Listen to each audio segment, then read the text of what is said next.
work session on Tuesday night. And unfortunately, I was sick and I wasn't able to be there. But I understand that the consultants did a great job in presenting. And just to kind of give you an update, the council members really liked that this plan is very supportive of businesses and creating a strong business environment for small businesses to develop. And also in so many different ways to strengthen our small businesses in the city of Orem. So they like that. They also like the strong collaboration that it's encouraging with Utah Valley University and especially their Entrepreneurship Institute to be able to, the idea is to be able to bring students up and really give them an opportunity to presentation, to know businesses, and maybe to even be able to network for internships or different work opportunities, and something like that. And some of the questions they had was they wondered how will those goals and objectives be tracked, and how is it being monitored? And it's through the city manager's office. And we're intending to be able to acquire some customer relationship management software, CRM software to track that. And our intention going forward is to give reports to the city council twice a year on, how things are going, to be able to put some data into those reports to show that we're tracking those things and are being able to be accountable. But today we want to ask if there are any more questions or thoughts that you have with our consultants here. We'd be happy to, kind of tag team and answer any questions you have. Any further questions about the plan?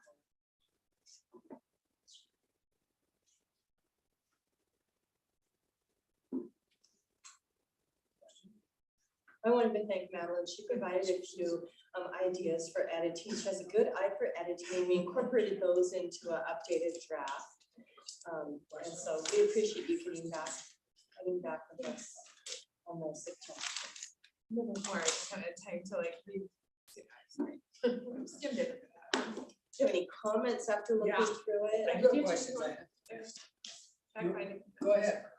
No, for me, a lot of my questions, I think, more have to do with talking with developmental services and how applicable and how much we are going to focus on, particularly section 4. I think goal 1, 2, and 3 are fantastic. Goal 4, I think that there's some questions within there, and the question is how far to push with asking specifics about that. And one of my big thing is just finding a time that maybe more appropriate than this setting to talk about some of those things in there, how they apply to us as a planning commission as we look at things going forward.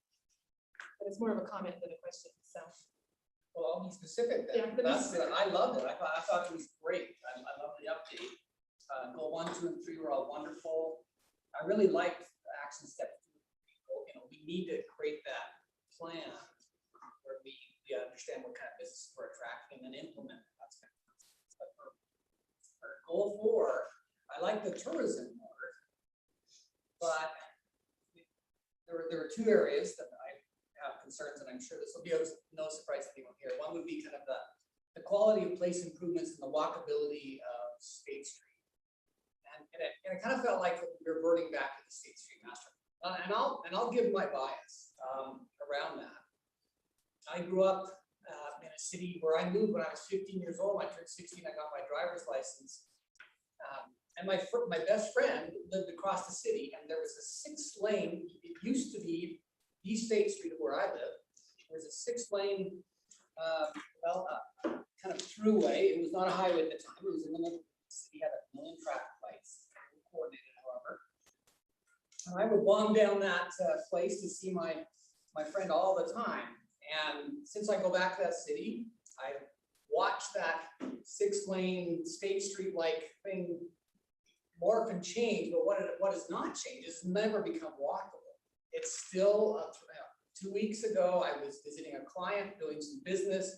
I had a workshop at 7 o'clock in the morning. So at 6:30 in the morning, I went down that thing and I'm looking at this going, this is, it happens to have the biggest mall in the city and the third biggest mall in the city. It has a lot of the character. It's not as, I would say it's updated, the facades in terms of the businesses. There's a higher quality of businesses there. But I guess I want to know from the consultants, people here, where have we converted a 6-lane thoroughfare going to a major city into a walkable place? I haven't seen that. I mean, Provo has 4 lanes and it's not really walkable on University, it's walkable on Center Street. So is this even feasible? That's my question.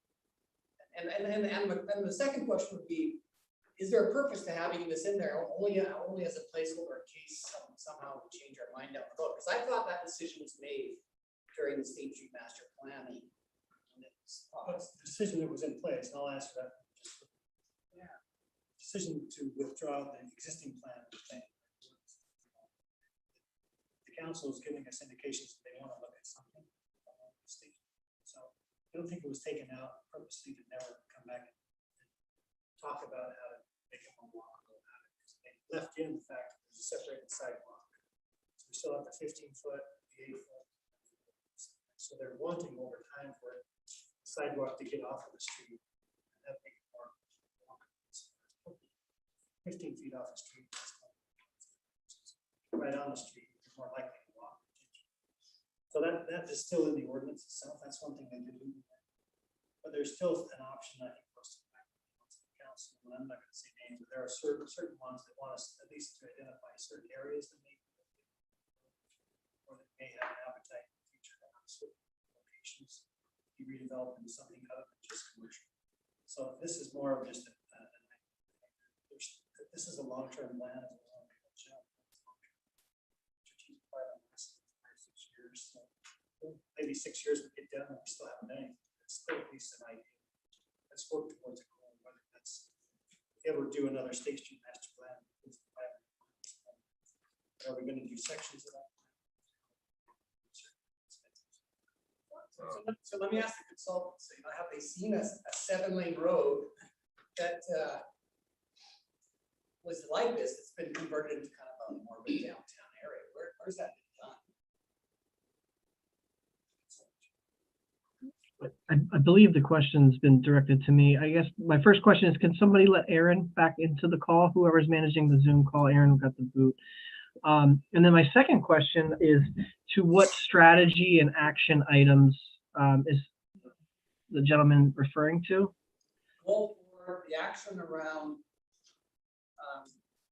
allocate resources for facade improvement, placemaking, and accessibility.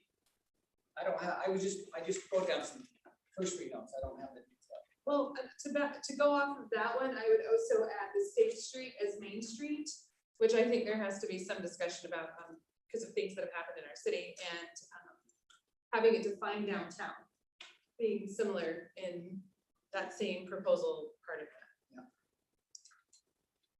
Yes, so if, I can speak to the first part of it where it's Explore Utah Main Street designation. What that's referring to is a state grant program. Are you familiar with that? Where they fund, they give state funding for improvements for certain areas. And it started out as a rural program and now it's been expanded. And so that's what that's referring to. And it can still be funded for a 6 or 7 lane road. It's just mainly designating for improvement upon a certain area of the city. One of my questions was also, in addition to that, are there other sources that we can look to as opposed to just the Main Street program? Not that we found, but it doesn't mean that there aren't more out there. No, You know, we certainly seek more out. What does the state attach conditions, or does if we do that, does the state now have input, or as to kind of what state you're going to have? I don't believe that they have a lot of input, but there is a requirement that different requirements that we have to meet in order to be able to qualify for funding. Yes. I'm still trying to understand the feasibility of a walkable area in Orem. This doesn't feel like a walkable downtown community. I don't know why we're still putting that in the plan. Also, what do we define as downtown? What do we want to be downtown? Do we want it downtown? Do we want it I don't think we want it downtown. I mean, I think that was some of the stuff that came out of State Street. A lot of the citizen comments was this kind of who wants 5 miles of downtown strip against all of the residential that we have on either side. I mean, there's just things to think about it. I have a perspective. I don't want a downtown, and I believe that. Well, if I could add one thought, right? Yeah, If absolutely. walkability doesn't not necessarily equate solely to downtown areas. For No. instance, State Street has a lot of pedestrian and bicycle activity. I'm one of those people. In the winter, as anecdotal, I don't have numbers, but anecdotally, in the snow, the snowy sidewalks that don't get shoveled, you'll see, hundreds of foot tracks. Like, where do all these people come from? It is a pedestrian street, regardless if it's a suburban strip mall type atmosphere or a. Accessibility shortcuts, 8 So, items, voice line, planning for walkability isn't necessarily saying this is a downtown environment. Okay, that's very helpful. But when I hear walkability, what I hear is kind of like, well, we need to slow things down and create a community around that. In my mind, that's Yeah. in the development language, that's what walkability means to me, but I'm not a development expert. Well, there's a whole spectrum of what walkability means, right? So, yeah, certainly the ultimate walkable area probably has no cars on it at all, right? You're Yes. talking about some closed sector of Amsterdam, right? No, in the city where I'm at, yeah. they closed one downtown street, it's Sure. called 8th Avenue Mall, and it's walkable for over a mile. But over that spectrum of walkability, you go from the ultimate walker's paradise to something that's inhospitable for an unshielded pedestrian, right? And so, there is a degree of walkability, how much is reasonable and rational to implement on State Street versus other urban design goals, right? So, there's things like trees and that would cool things down, park strips that would add buffering from cars and automobiles. That has nothing to do with downtown type making, although it could be a goal, maybe it's not a goal, but those are separate and distinct type of things. Now, when you get into walkability and building form, certainly the closer the buildings are together, it's easier to get to distant destinations, but that's another level of walkability. So I suppose the question is, they're not mutually exclusive. Like, you're either a downtown or you're not. It's, well, you can have a more walkable street. How far that goes is really up to future policy. So I have a 45-year, I'm dating myself, I have a 45-year before and after. And I was looking for boulevards, trees, on this 6-lane, again, to me, it reminds me of State Street every time I go down it. And they kind of just accept that it's a thoroughfare. And it's got all kinds of lovely businesses and things. But, and there are a couple of developments that, apartments that were put up, some things, but for the most part, it's kind of the way it's been for the last 50 years, except for the businesses, which is renewed themselves. There's not as many tattoo shops and tax prep places and things like that. But anyway. Yeah, and my point's not to stay with the land use policy, should be that walkability can be improved Sure. with the current condition of State Street or the current use mix of State Street. That's all I'm suggesting. That's the intent.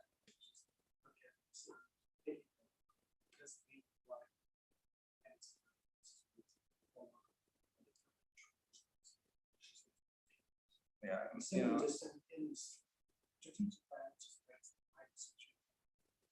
Like our general, and with planning commissions. But it also talks about putting boulevards down the middle. The plan talks about putting a boulevard down the middle, which to me suggests that's more than just sidewalks. That's a strategic plan. I'm looking.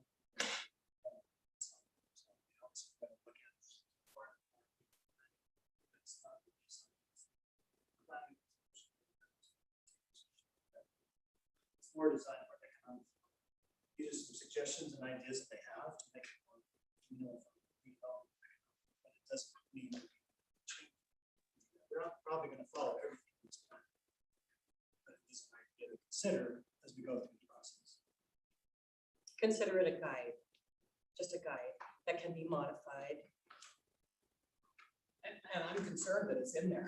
I prefer it not be in there. Just for clarity, I'm having a hard time hearing Jason, but there are no recommendations that mention boulevards in the plan. No, it's in the verbiage later on.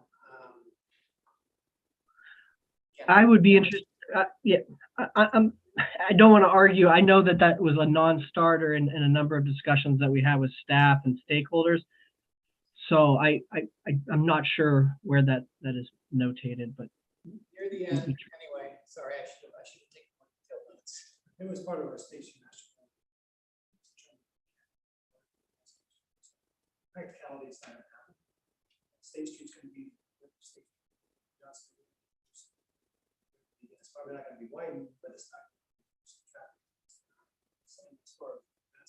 Makes sense to me, or it's gonna increase as the population. Well, it's the actual number of lanes. Reduction is not gonna happen.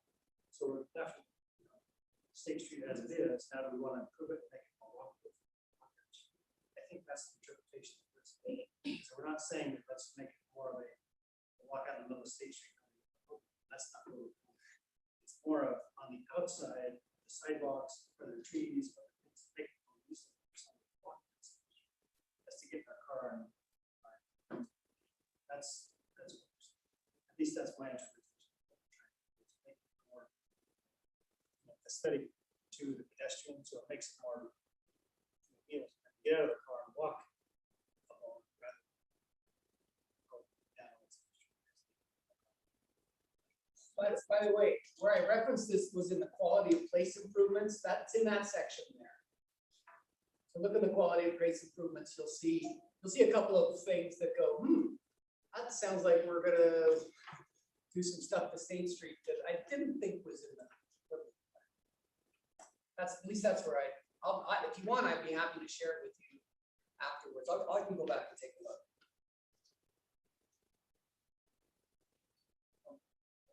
Thanks for everybody for patience. I apologize for not being on time. It's a stressful meeting day today, so. We elected him. Thank you. Co-chair. So excited about that. And regarding your comment about this as being a guideline, not necessarily something that is be forced on the plan, is that mentioned anywhere at the beginning, a paragraph that this is just a guideline? That was the intent. I think that's the whole knowledge. It's not meant to be a policy plan at all. It's meant to be just a guide and something that helps to direct economic development. Could we verbalize that somewhere in the beginning, where we can mention that statement, this is just meant to be a guide, not a policy? Therefore, as it gets older, people are not taking it as the Bible. Absolutely, I'm going to look through it. That was definitely the intent. If it's the intent, it would be great to add that paragraph into it. So as future city planning commission member look at it, but not considering that as just as the cornerstone of how we try to move forward with the company as policy. Thank you. And this plan is not necessarily a guide for the planning commission. It's more of an economic vision and how they're going to now work with the economic businesses, but it's not necessarily. Now, would we use it as something come forward? There's something in there we want to implement. As far as the day-to-day operation of the planning commission. So if I'm understanding correctly, this is for them, for you guys, for developing, for y'all to develop. And then there are some things that we could do potentially as a planning commission to support some of their missions and some of their plans. But this isn't directly. No. Just for clarification. This is for our division, Yeah. for the economic development division. Yes. Any other questions or? Yes, absolutely. The review and reevaluate local zoning policy section talks about encouraging duplexes, fourplexes, townhouses, and medium density developments. And I'll talk out of both sides of my mouth. I'm all for that if the neighbors approve. And if the neighbors don't approve, I'm against that. And I'm being very clear. I have a piece of land behind me. I would love to see duplexes, fourplexes, townhouses, and medium density. Any of those, I would approve it in a minute. I don't know if I can get my neighbors to do that, but I would love to see that happen behind me. And I think we could come up with a solution. But it doesn't state that. And then maybe this is outside the purview of this plan, but I think the neighborhood commissions should have the authority to have a pre-approval before it comes to the planning commission. See, that's outside the scope of this plan. This is only just a thought or a recommendation. And Yeah. so Then this I isn't disagree something with that, the recommendation. If it's outside the scope of this plan, take it off. If it's outside the scope of the plan, why do we need it? well, I think the intent of the consultants was to do kind of an overarching recommendation from a different perspective outside of the state or outside of the city, looking at how the city is, just to give a fresh perspective. It was just, Does it impact this plan at all? No. Then take it off. there are people. Kathy, could I step in, Yes. Kathy, and just note Yes. something? So I believe you're talking about focus area 4, strategy 2, review and reevaluate local zoning policies. The first action step that we mention is committing to intentional and consistent dialogue with property owners and residents. And so I believe that that meets the gentleman's point. We're not recommending, taking rash action. We're actually first and foremost encouraging very intentional and consistent discussions with community members to assess whether there are some strategic locations to perhaps reevaluate zoning policies. In that same section, we also encourage the city to continue to support the neighborhood improvement team, and then also, if feasible, update neighborhood plans, because it's our understanding that the neighborhood plans were developed in 2017 or 18. Obviously, a lot has happened since then. So we encourage the city also to maybe look at those again as another way to engage neighborhoods and residents and better assess what their appetite is for any potential minor revisions to zoning policy. Does that answer the question? Or is this Well, just a? so I got involved in 2 developments where there was an absolute commitment to talk and meet with the neighbors and get our opinions and perspectives. And in one case, they were adhered to, although the developer backed up. I'm not sure why they did that. We gave them other alternatives. In the other case, it kind of got shoved down our throat. So commitment to talk isn't enough for me. There needs to be some teeth. Without teeth to that, it's motherhood and apple pie. So from my perspective. If I can address that, I mean, there's no feasible way, in my opinion, for a due process application, to have an opportunity to come to the planning commission, a city council, if the neighborhood can come in. That just doesn't make a lot of sense. If the neighborhood can say, no, we don't want it, that just bypasses the opportunity for them to come to the city council. And the opportunity for elected officials is to make a decision based on the community, not necessarily for one individual. Granted, that's obviously another alternative too, but just to say that, no, we don't want it, it's just not. No, that's not the intent at all. The intent would be, let's do developments that's a win for everyone. It's a win for the neighbors, it's a win for the developers, it's a win for the city. My understanding is that Provo has some kind of system like that. I don't know what the system is, but they have some kind of due process where they take it to the neighborhoods and they either, I don't know if they get an up or down or recommend a yay or nay. I don't know, they get 100% committal either. Well, you can't get, I didn't ask for 100% commitment, right? So I know, I lived in a neighborhood where we opposed the green, but I'll tell you, there were only 75% of our neighbors that were opposed. There were 25%, you're never gonna get 100%. But we do live in a democracy. There are ways to do that. So the way the development process is set up right now is it gets developers against neighbors. I'm trying to figure out, there's gotta be a way where developers and neighbors don't fight against each other. So as an example, when when we were working on the steel property there, someone came to me and said, oh, I just developed and put a big high density development in Austin, Texas, right behind the University of Texas on the river, right next to a neighborhood. I said, well, how did you do that? I said, well, we went to the neighbors first and we got them interested and excited about it. We listened to them. Then when we and the neighbors went to the planning commission and the city together and said, this is what we like. So I just think there's a win-lose mentality that we want to, so what I'm not trying to suggest is, I don't mind duplexes. I don't mind townhouses like that. There are lots of places where duplexes or fourplexes or townhouses. But I just think the current process is a win-lose and creates problems for developers. It's gonna create lawsuits and problems for the city as it has and it is. And it's creating problems for residents. So I just think a different system needs to be in place. So That's what this is. I mean, that's what it says. It says, look at it and reevaluate, see if there's a better way to do things and look at targeted strategic areas. I mean, that's exactly what you're talking about. I think we're all on board. I mean, what that statement says is there is targeted and strategic areas, consider revising. I think that's exactly right. But I mean, to remove it, I mean, to your point, that statement is saying, yeah, let's go ahead and do that. To take it out, I mean, that's what this plan is for, is to bring businesses, say, I'm gonna bring a business here. What do you guys have for quality of life? Oh, wow, it looks like you guys are looking to be very proactive and do all those things, which is your point. I think by eliminating that, then you're taking that ability away. I mean, this is kind of giving us that guide and plan to do that, because I'm looking at areas between I-15 and Geneva Road. Some of those businesses might be relocating, and that might be a great place to do higher density housing, because it's right next to Vineyard. But I mean, this is just giving us that ability to go ahead and do that. I really don't see the harm. So two-part, to clarify something. You have businesses that come to the city and say, we want to relocate our business to here.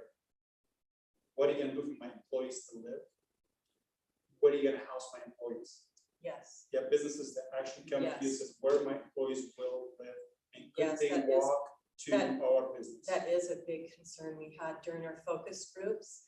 We had, I was on the focus group. yes, and I was too on that same day. And we had a representative from the Hispanic Chamber of Commerce, and he said the number one concern of people of different cultures and, you know, third world cultures oftentimes is accessibility to transportation and being able to live and work in close proximity. That's pretty good, You know, because I and- am a different culture, and I am a third world country culture, so that's about weird. And he said those are the main concerns of the Those people are the main concerns. he represented, yes, and to So- be able to have accessible, affordable housing. Accessible, affordable housing from one representative in the focus group. And Oh, there are that could drive our entire No, economic. no, multiple over different days, had said that that was a concern with businesses. And also in our business visits, there are major, large businesses that said that their employees are challenged in finding housing here, some of our largest businesses. Okay, And so does that apply only to Orem or the entire state?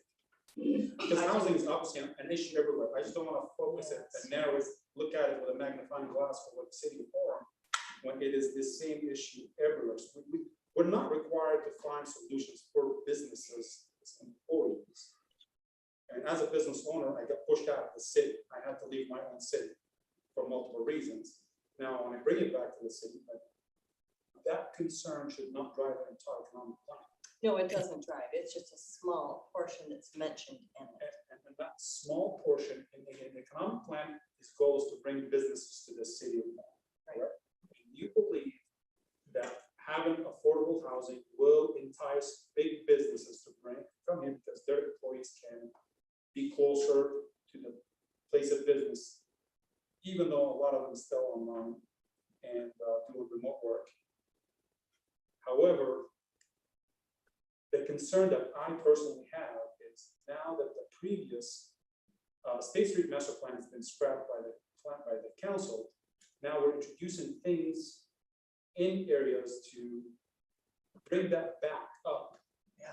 As a leverage, as a leverage in order to revive something that was canceled. Now, that's the fear. It could be completely baseless, and I'm open to that. Completely baseless. But for economic development plan, as a multi-business owner,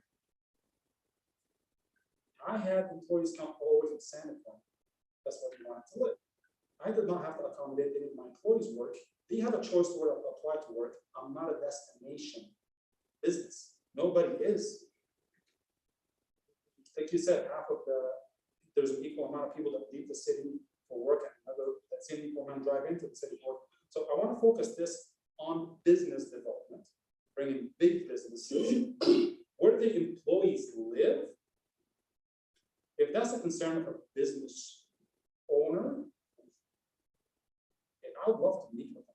I would heavily love to meet with them. This is not a debate. I want to hear from them the exact concern on why is it it matters for, if the employees have transportations, I get it. I moved here from New York, couldn't find transportation. First car was 30% interest.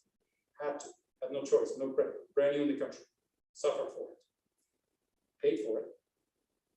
So there is also an adjustment on the person that is willing to move to this country. And that is a scenario I have been through. And I know quite a few other people that are going through it right now. So the sense of us providing an easy way for them to be here should not be a driver, an economic driver. And I would say it's not a driver, it's one small aspect of That's things that we're looking at. It's that's a small aspect where it could undermine the reason of an entire council member committee that decided to cancel a plan. So if I can address that, I mean, anything you're talking about as far as changing in the future has to go back through this whole process. I'm with you, but people So there's change in nothing the in this council. plan that's gonna change. I'm not arguing with you, but people change in council, people change on the planning commission. I came into here with understanding that this is a 6-stone rules because somebody else approved it when it actually was just a guideline for them. Now it's a guideline for us, but what prevent that from being a 6-stone rule for the future planning commission and council member? It is a loop effect. We're volunteers, they are too. Nobody sits in there for too long, and the city is way too long-winded for the people that are sitting there. Recommendation, either whatever you don't like in the plan is recommendation. That's what I suggested, or be amended, you know, where it talks about, duplexes, fourplexes, townhouses, medium density housing, I put in kind of consultation and with. The plan that's proposed is what they're presenting to the council. If the planning commission chooses to say, we want you to consider to take these things out, and that's also. To change the plan and take that to the council, we're not gonna. No, I won't speak for them, but what we're gonna do is take what they presented, want to make changes based on. That's what.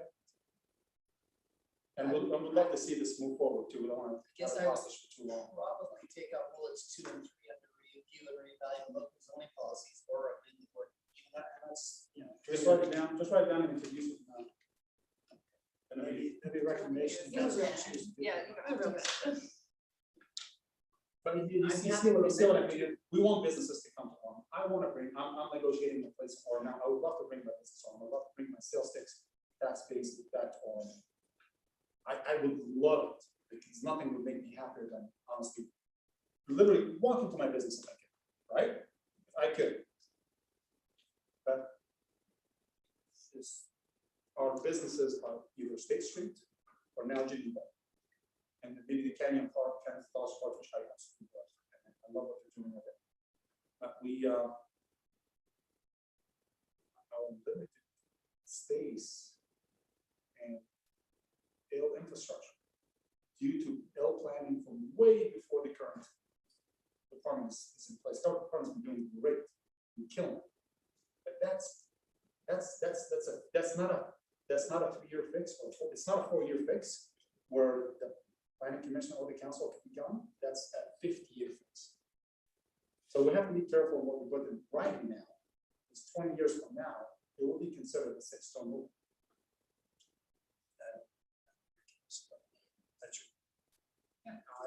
It almost became a rule to make my business a legal non-conforming, and it took a fight and a lawsuit and a couple of articles and everything for that to change.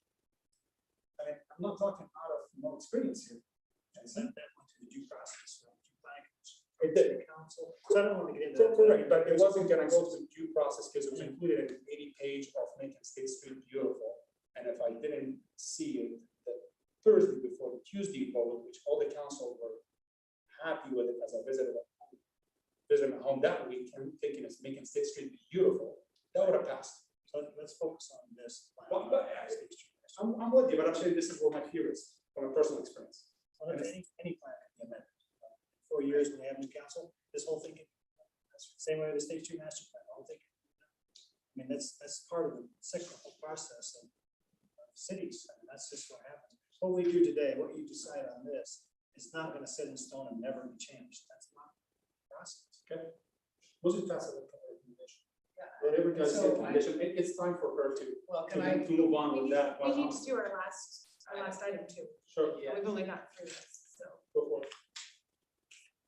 so thank you. Thank you. You're in charge of the meeting now, not me. No, we can continue, please. Oh, Please. so I can provide 2 recommendations, either remove or amend for those. I've got either a remove or amend, either one. we can talk about it in a minute, but let's do the last item because it's something different. We'll do item B. So item 3.3 is on chapter 10 flood damage prevention. So it's just an update to the chapter 10, which is Sorry. That's somebody so. That's it, we're gonna pass everything down.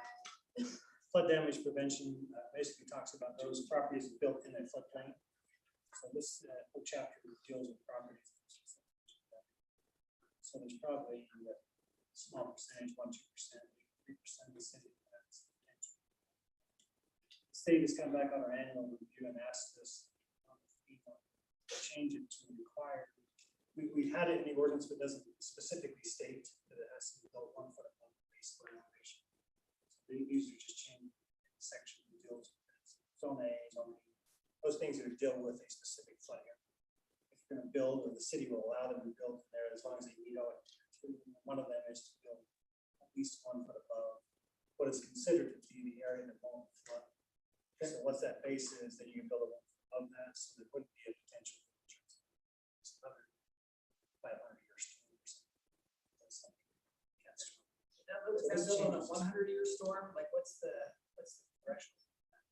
The 100-year storm, or So basically, a storm that, Sam addressed that, it dumps, once every 100 years, but it's multiple inches at one end. so I 1% did a chance. city where we had a 1,000-year storm and it flooded the entire, and the same thing was Yellowstone. Yellowstone's a 1 in 1,000-year storm. Yeah, so every now and then you're gonna have something that you just can't plan for. So this is just basically saying, generally, build a foot above this elevation. You're gonna be safe from typically 50 years. So this is just up from, This is just basically codifying the fact, we already enforced the foot above, but they were wanting us to be specific, because now we're getting more into language, being specific in ordinances, so there's it has to be foot. There were other references that reference the foot above, but they want to more clear, specific, say, here's the base flood, you need to build your foundation, including machinery, any heating, any of that type of stuff needs to be above that 1 foot level, so that we don't have any argument coming in. We've had one gentleman about 5, maybe 10, came in and wanted to put all of this heating and all that below the flood. So, I mean, this would be just more clarification, as it says clearly here, it has to be, can't include any of it. So this is just modifying that specific extent. No, I thought it was a lot clearer than what was written. yeah. So, and if we're trying to make it consistent with FEMA so that people can actually get their insurance. This only deals with those that require insurance. People with pre-existing buildings don't have to comply with it if their building was built before the If they're in a floodplain, FEMA or insurance, or mortgage companies. If you just buy it with cash, obviously you don't have insurance. If you have a mortgage on something that's We have a map for that. That's an interesting way to. Yeah, let's see it. And will this impact any Orem residents or businesses? There's very few. Now, if a building, if existing, an existing building owner that wanted to remodel or pull a new permit for that building, would he have to bring it up to code because before that approved? It's now that may be a code. Not an existing building, must add any addition to or add to it, that portion. That portion would, If they want to raise it, rebuild it, then. okay, thank you. Or if someone's buying it, the bank might require that. Bank will. most Will, likely- will. Because now they're gonna pull them up on us. So the whole process we're going through right now is that certain categories, 0 to 10. Right now, the city norm is at 7, which means citizen, if they're in a floodplain, 15% reduction. Floodplain insurance. if you go through. So in order to go through this whole process, it's simply to maintain our 7, so that people, if they have to get insurance, can have this. I have a map on at least. Okay. Yeah, it was like right before the meeting minutes for last time, Okay. so. There's a few things on the Provo River, at the golf course, the pond out there. And it's very impractical. There's a few areas that could be like State Street, this other area. Yeah, there's, That's what I wanted to ask about, just out of it's kind of a low point in State Street. There's low point on South State, so there's a few kind of weird locations. It's more within the right of way. typically. There we go. That's it. Is it yellow? So there's Yellow, two right. different Part of it's categories. UPU actually. Yeah, I that was There's surprising. zone A, which is the red, there's the yellows. and there's few on State Street. Typically, those reference kind of there's some areas that really only affect. When was the last time we had some major flooding? Oh, no, I remember it. The Cossack Park, all the new grass is taken away. Right from, There's a few flash floods. yeah, the flash flood by Cossack Park. Right after we finished the park. And the grass was literally just, they just let it out. Next day, all of it was quite well. There was that storm Well, we had that. like 10, 15 years ago, it was during the rain again. Yeah, right, yeah. Of course, that's what causes it. Yeah, it is. So it's The heavens were weeping because they lost it. Like, I remember every home in our neighborhood that had a driveway that went down flooded. And so if their driveway went down into their garage, every basement flooded. People were kayaking. Yeah, kayaking in the streets, yeah. It's awesome. Yeah, we'll talk about it first. Either, yeah.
Testing, testing.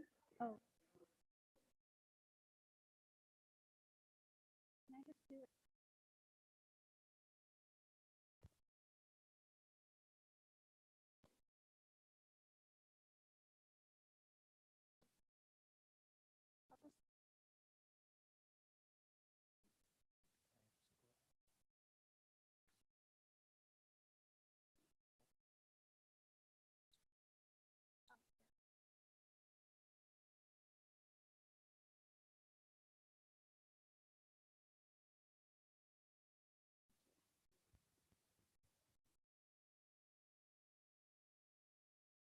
I don't live in Orem.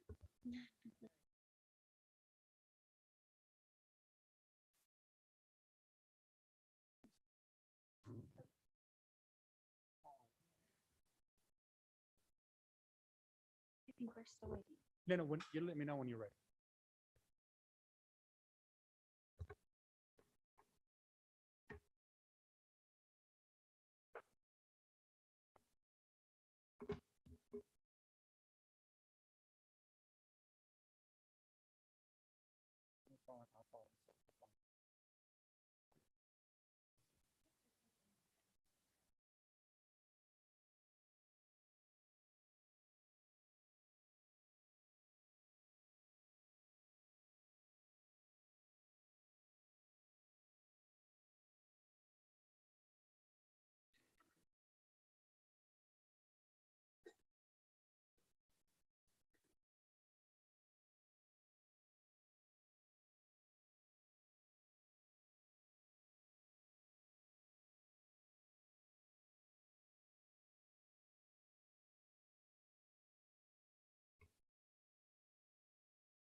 We're ready to have the invocation.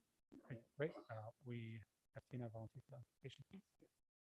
Our dear Father in heaven, we are so very grateful to be able to meet together and to discuss planning for the city of Orem. And we ask for the Spirit to lead us and help us that we might be able to cooperate one with another. And we ask these things in the name of thy Son, Jesus Christ. Amen. Amen. Amen. Okay, go ahead, start with item number 1. Okay, so the first item on the agenda tonight is an application to rezone an area from R 7.5 to R 6.5 at approximately 507 North 400 West. So here's the location. It's currently all surrounded by R 7.5. Oh, and the existing house on the lot would be removed if this went through. Here's the proposed zoning map. Here's the concept plan. So the applicant wants to rezone this from R 7.5 to R 6.5 so they can put in 4 lots that all have street frontage. They can't do R 7.5 because they would need 75 feet of street frontage. This concept plan shows that it would meet the minimum requirement of 65 feet street frontage in the R 6.5 zone. They're also all well over the minimum square footage of R 6.5. They're all between 9,000 and 10,000 square feet. If this project if the rezone did not pass, kind of a backup plan is the applicant will come forward with a deep lot application. But they feel it would be better if all the homes had frontage on the street. There's a street view of what that currently looks like. And staff recommends the planning commission forward a positive recommendation. Is the applicant here? Do you have anything to add to this? Yeah, please come. Yeah, please state your name and. You want to come? The group effort. We're the Millers. I'm Trace. This is my wife, Jennifer. So we are petitioning so we could build 4 homes. We feel like it would meet with the fabric of the neighborhood. The other thing, it does have an overlay for a HUD fourplex, which the neighbors have said they really don't want. But so we voted, or we arranged to do this instead. So kind of. We're not.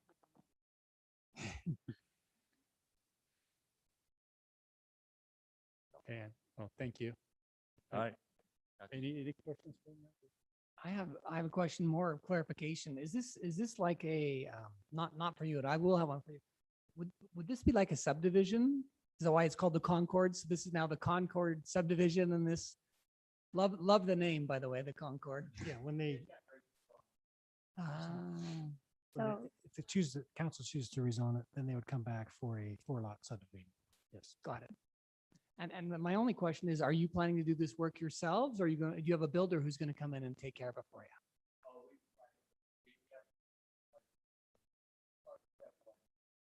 So once this happens, then you'll.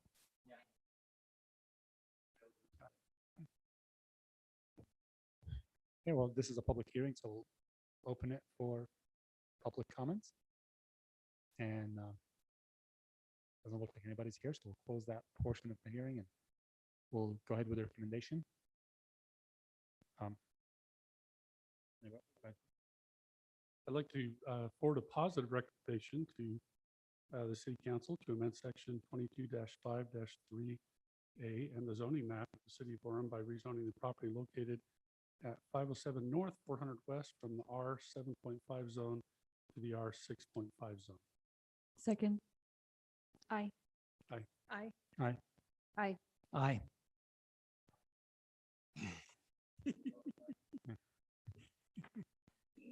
Good luck with that. Next item. Next item is, it has been continued from the last meeting. It's on the Economic Development Strategic Plan, and we have Kathy here and the consultant here as well. Hi, Kathy.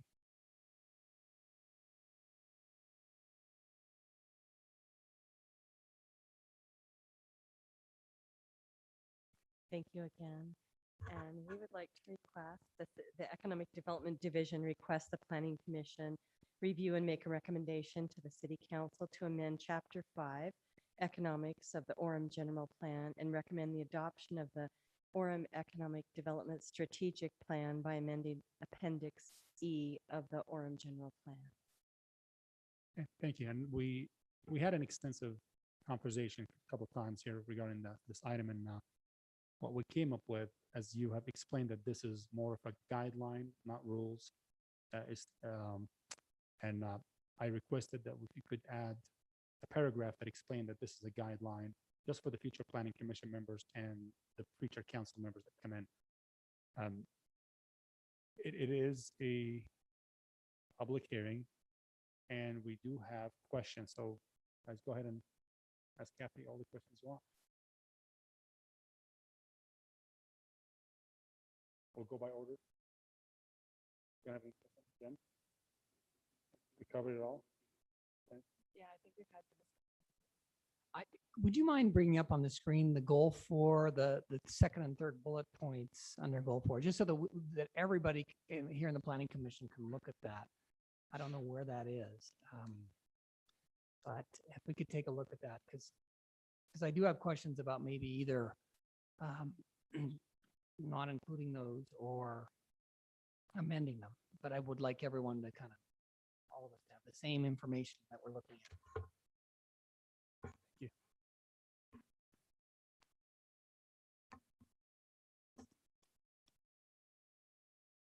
It was a nice read, really, reads very well.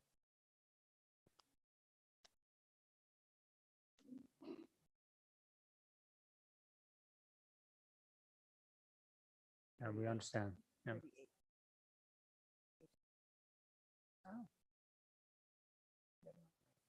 iPad is faster. We have an iPad.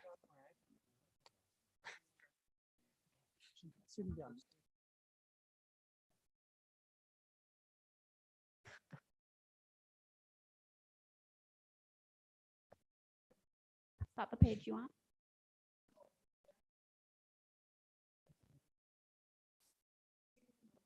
Is this the page, right? 37?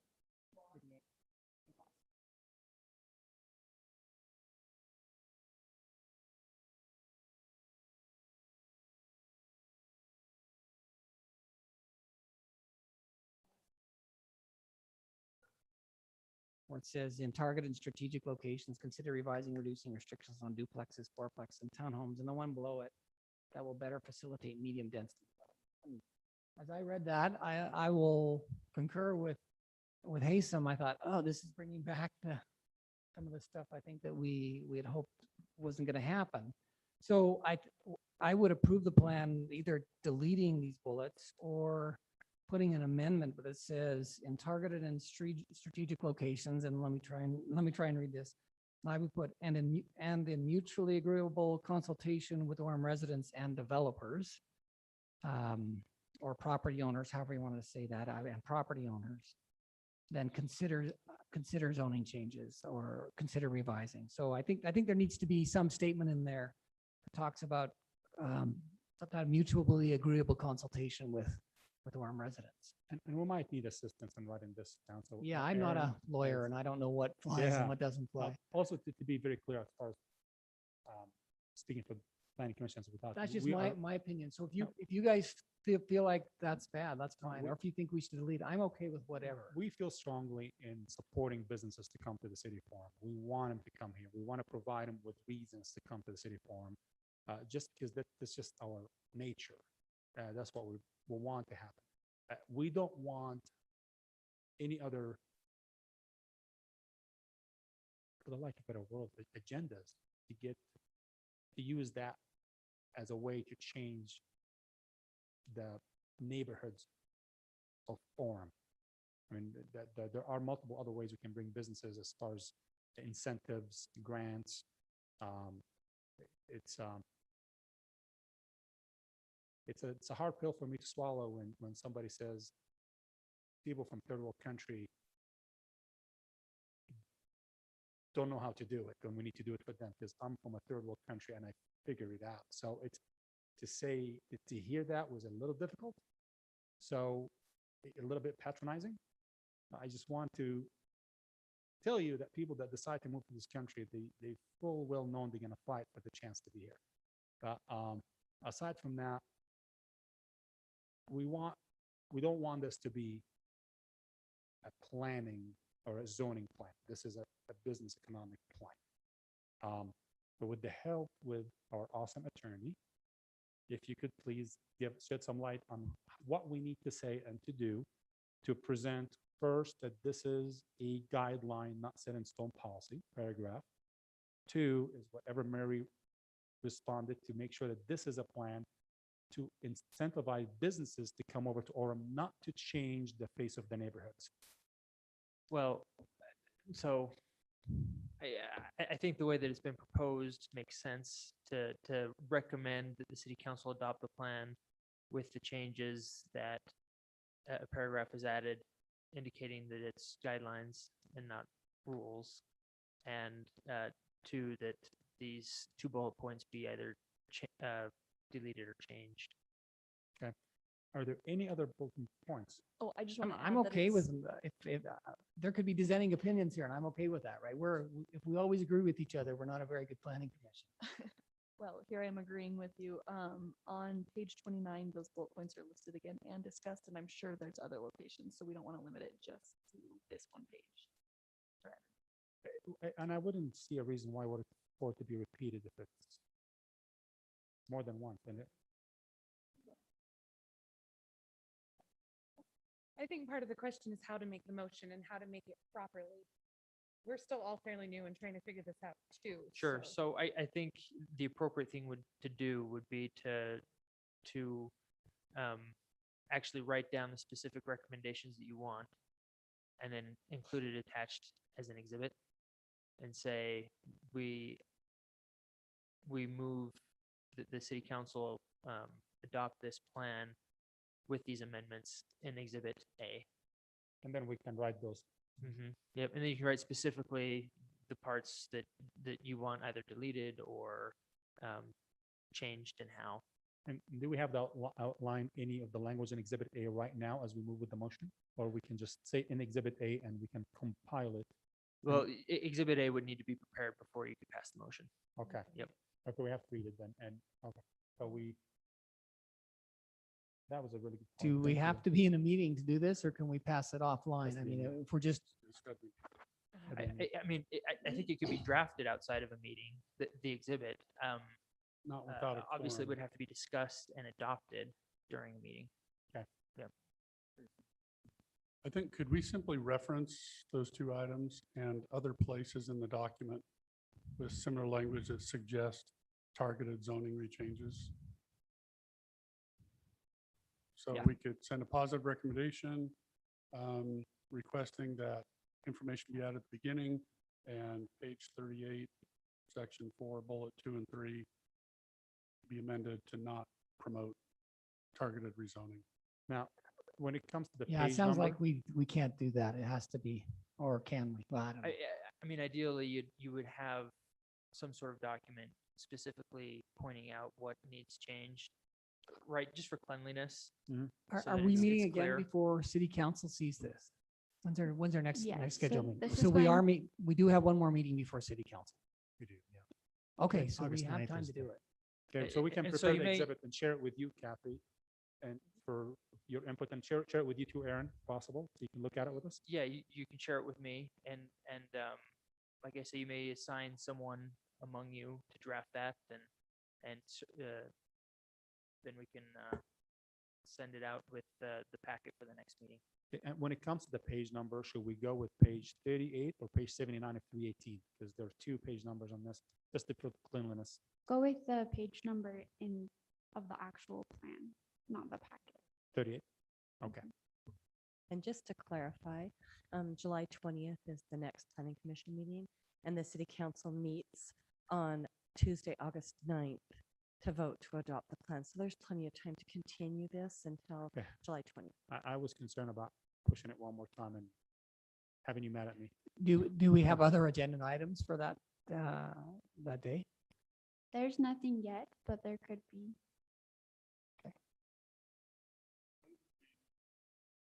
Create a draft between now and the next meeting. And even in the working portion, we could revise and modify that draft. I will say we need to get the agenda packet out 1 week before the meeting, so you'd have 1 week to prepare that draft. Oh, I see. Thank you for So bringing that one up. of you are going to give us the comments, or how's that gonna work? I'll do the section on review and reevaluate local zoning and policies. I'll take that. And I'll do the paragraph beforehand. So you'll send us kind of a red line strikeout of how you want it to be reworded? And then we can agree on how we'll get in a same thread and share it with Kathy and how we're gonna say it. And if there's anything you want to put in it, please allow us Thank to add you. it. Okay. In addition to that, well, then I guess we'll have to make a motion to. Well, no, let me just check with Kathy. Are you concerned? I mean, you're in charge of economic development here Thank you. in the city here. What concerns do you have about what we're proposing? Or I think it needs to be a plan that the elected officials can support. okay, just check. So, yes. Thank you.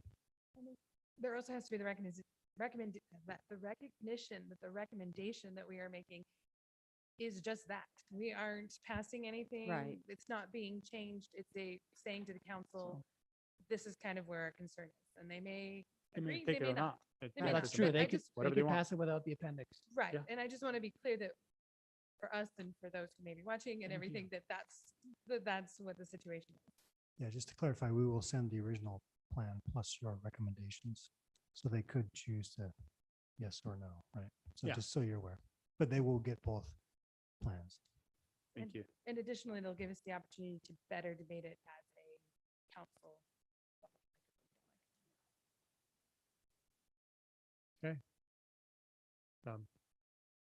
I would move to make a motion to table this until our next meeting on July 20th. And we'll have a draft ready a week before that. Next week. Second? Aye. Aye. Aye. Aye. I really appreciate your patience, and I know that, Sorry.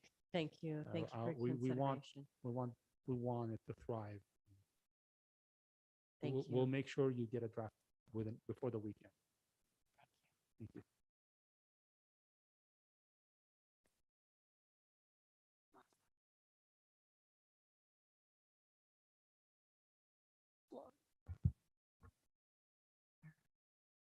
Item 3.3, we ready for that? It's simply Yeah, the item same. 3.3, We go ahead. talked about it briefly in our pre-meeting. It's simply modifying the text to specifically specify, if that is a phrase, I guess, to 1 foot above what's determined as base flood elevation. Typically, the floodplain maps have an elevation listed on there of what that base flood is. There is one instance, and I'll probably tell you more than you need to know, but there's a property up the canyon that wants to rebuild a property. The base map itself does not have a base flood elevation, and so they're going to have to hire an engineer to go out and determine what that is. So anyway, this ordinance will simply allow us to, codify the fact that they need to build any building, any structure, including mobile homes, any of those type of things, 1 foot above the base flood on a map. If it's not there, then there's other processes to determine what that is. But that is what anything related to, you see the red line strikeout simply relates to the 1 foot above base flood. And that's all we're proposing at this point. Any questions about the proposal? What's the base flood? Like, there's a. So somebody feet FEMA, down? there's a map, federal insurance firm, which is the floodplain map, which I'll go back to this. This is based on the floodplain information map. We had it put on our GIS maps, but this basically references all the flood areas within the city. And the base flood is basically what they've determined to be the minimum area that wouldn't necessarily flood based on a certain type of flood. So typically it's a 100-year flood. So they've determined based on that data that if you build it at this elevation, the likelihood of being flooded for that event would not occur. Now it doesn't take into account a 500 or 1,000-year event that may obviously flood, but it gives them a basis, and then that's what they basically rate their insurance policies on, is that, and then require cities throughout the country to ensure that people don't build in those areas, or if they do and allow them to build, that they build it to a certain height. That's why you see some homes on stilts. That's why in certain areas of Florida and others, they're building above that floodplain so that they don't have to have a claim against the insurance. Obviously, Louisiana, for example, New Orleans has the dike system and all that kind of stuff to prevent that, so that there's certain circumstances that they build around. But typically, if you can, they like you to build above that base flood. It just helps, obviously, the property owner and insurance companies not have to always pay out for damage. So. And I mean, there is a structure being built on the other side of the freeway in Orem by a church, a large structure where they are not putting things in their base. So that's a minimum. So builders can decide to do different things. Right. I mean, Sam, for example, our city engineer, there are certain areas of the city that has a high water table, not necessarily in the floodplain, but there's a high water table.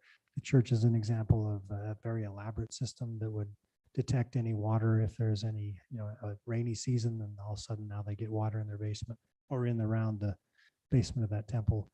It will automatically evacuate the water and things. So they spent a lot of money on that. Yeah. So there are property owners that choose to build a basement. There is a potential of flooding. So that's why some will put a sump pump and things in the basement and stuff. So for the most part, we don't allow basements in high water table areas, but there's a difference between a high water table area and a floodplain typically. Sometimes they're the same, but that's helpful. Great. So we just public hearing. Yeah, the public hearing. So I don't know if we received any comments or via emails. I'll open it to the public. Cheryl, any notes? No.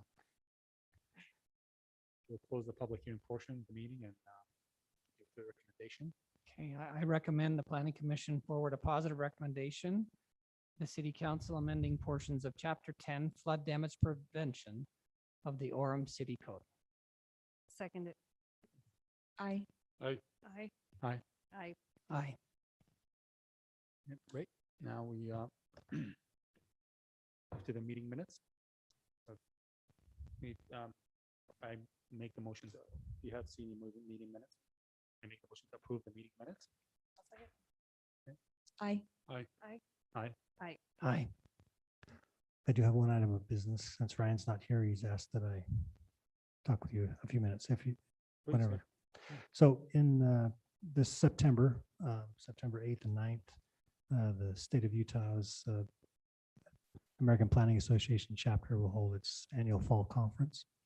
There is the opportunity for planning commissioners to go. We can, as a city, pay a group rate. So that if, let's say all, except for, you're not, yeah, you're out. Too late. If you're interested, it's a 2-day event that allows you to go and kind of be immersed in different classes, different opportunities, different guest speakers and things. It kind of gives you a feel for what the state is going with as far as from a planning perspective. More than happy to pay for 1 day, both days. So I've got a flyer. I'll pass out. If you're interested, look it over in the next few days. On the 20th, if you want to register, just let me know. We'll glad to register as a group, and then you just show up, tell them who you are and the name. I'll have a badge, and then you have access to all the different things that go on during. It's very well done. Typically, it's very well it's very educational, I guess is what I'm saying. And so it's a good opportunity for planning commissioners to go and kind of get a flavor of what's going on in the state. So will William Shatner be there? Oh, wrong. Oh, sorry. Not that one. Right. No. You can dress up. Yeah.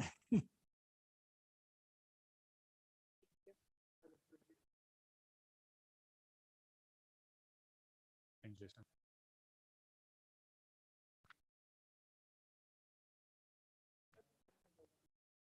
You could. Yeah, 1 day is acceptable. We do, It's really we'll high. have a new planning commissioner on the 20th as well. The city council will be presenting a name on next Tuesday. So this Will- is Jim's last. Will council members go to this? Do you know? They could. Typically, we just invite planning commissioners, and the city council can, if they choose to, can go. Sure. It's welcome to all public officials and things. That's all I have. Thanks. That's great. Thank you. Yeah, we'll make the motion to adjourn. Second that. Aye. Aye. Aye. Aye. Hi.